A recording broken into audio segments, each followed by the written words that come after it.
If you think testosterone is what made these men aesthetic, you're only half right. There is a forgotten hormone that decides your skin health, your hair health, and your overall aesthetics as a man. And if you don't get it right, no amount of testosterone is going to save your face.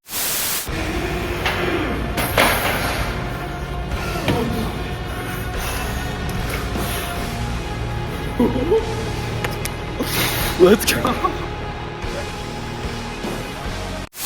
This video is how to naturally optimize your estrogen as a man, not too low and also not too high, finding the natural homeostasis for your body so that you can see the natural beauty and strength of which your body is capable of. My name is Daniel Rojas. I help people enhance their human performance through the study of applicable hormonal optimization. In order for you to get the most out of this video, I must address the concept of dimorphism. Dimorphism is the quality of people, humans, animals being different, as in gender different. Males will look a certain way and females will look a certain way, and generally this is because males have more testosterone and females will have more estrogen. But at the same time, there's a spectrum. There is a certain level of femininity that will attract a certain level of masculinity and vice versa. You could be the levels of like Sam Sulek, Ronnie Coleman, you know, those big massive bodybuilders, but then you also remember hearing that girls say, oh man, I actually don't like it when guys look like that. I don't like it when guys have too much muscle. They're referring to these guys like Ronnie Coleman, these guys like Arnold Schwarzenegger, that they say it's too much. The reason for this is because they're less feminine, and that's fine. Everybody has their preferences for that kind of stuff. It doesn't actually have anything to do with their character.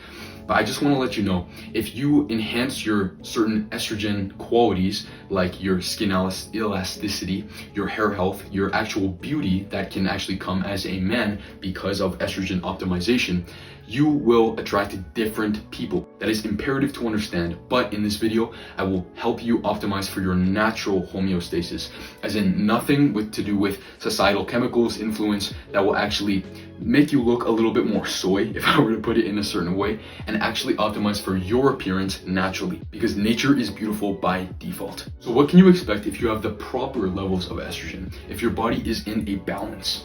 Well, you can expect perfect skin elasticity, more collagen production so that your skin is like more movable, elastic. Your hair health will improve, especially for people who have the male pattern baldness genetic and their DHT levels. If they only have high levels of DHT, they will go bald, and if they don't have enough estrogen to facilitate their hair health. Then you will also have mood stability if your estrogen is stable. If you have highs and lows of estrogen, you will end up also having a less stable mood. So mood stability is natural, of course, and also mindset is important for this, but that's beyond the scope of this video for hormonal optimization. You also have joint and bone strength so that long term you don't get things like osteoporosis. You also make sure that your joints don't go wrong. Let's say when you're training in the gym, you have less propensity to get injured. And of course, you start to look like these guys. When you have that skin glow, you start to get that kind of perfect appeal, and that comes from the correct levels of testosterone and estrogen. The first thing you want to do if you want to optimize your estrogen to the correct levels is to cut down your body fat percentage. If you have a greater than 20% body fat percentage, you would benefit most from cutting down to 10 to 15% body fat. This is because fat tissue carries aromatase, which is the enzyme that converts testosterone into estradiol. And in the testosterone negative feedback, high levels of estradiol will actually downregulate your testosterone negative feedback, meaning that you will have less testosterone levels because you get your estrogen from your testosterone mainly as a man. And so if you have high estrogen, you need to downregulate that, so you end up having low testosterone and your body tries to have lower estrogen. But because you have more aromatase in your system, your testosterone just keeps becoming more estrogen and nothing gets fixed. So for correct hormonal balance, you must cut down your body fat percentage. This is not that fat phobic type shit. I don't care about that. I'm just talking about perfect hormonal health. The other thing is a low fiber diet will actually impair your estrogen levels. You will have too high estrogen levels because, like I said, you mainly get your estrogen from testosterone through aromatase. However, you also get your estrogen from your gut.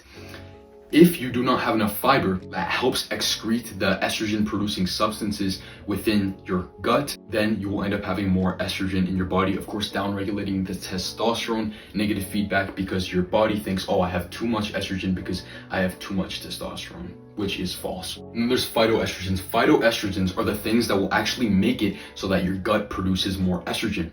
Think soy, think flax. Those things, they do not hurt you short term, but they can cause more gut or more estrogen producing gut bacteria microbiota within your gut microbiome that will produce compounds like equal, which are more powerful versions or more powerful substances, forms of estrogen than estradiol itself. And then there's things like estrogenics, BPA, endocrine disruptors, bisphenol A, phthalates, all those different chemicals can actually impair your estrogen levels or estrogen signaling, your estrogen signaling, because they can act as form as estrogen into the body because they bind to the estrogen receptors. And then there's the other things that will actually decrease your testosterone as well and just impair your hormonal health in general.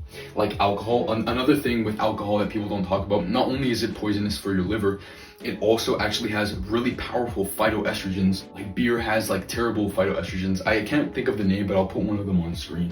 Incredibly powerful, and so your estrogen levels can go up way, way high.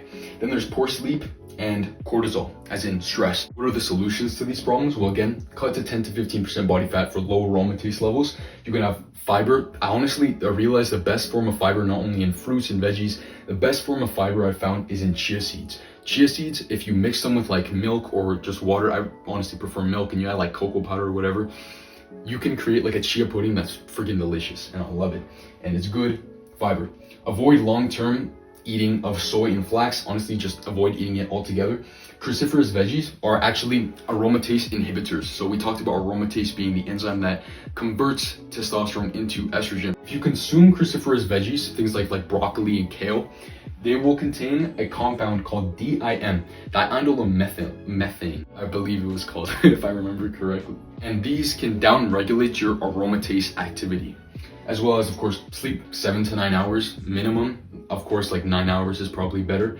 Something I should tell you, if you're going through like mental health problems and you actually find yourself not being able to sleep until like 3 or 4 a.m., just, everybody goes through it. Just close your eyes. Don't like look at your phone, and just kind of like focus on letting your nervous system calm down. Just breathe. And I know it's hard, just make sure to just try to relax, even if you're not sleeping. Other things, ditch plastics. Those are endocrine disruptors. Stop touching plastics, especially the soft types of plastics. They will wreck your hormones, wreck your estrogen levels, and nobody wants that. Mostly you don't want that. Those are the ways to optimize your estrogen to its correct levels. Now, if you want to further enhance your human performance and hormonal optimization, see the true beauty and strength and aesthetics that your body is capable of with your genetics, check the first link in the description below. I have so much conviction, and I know it will help you. Truly give it a shot. Like the video.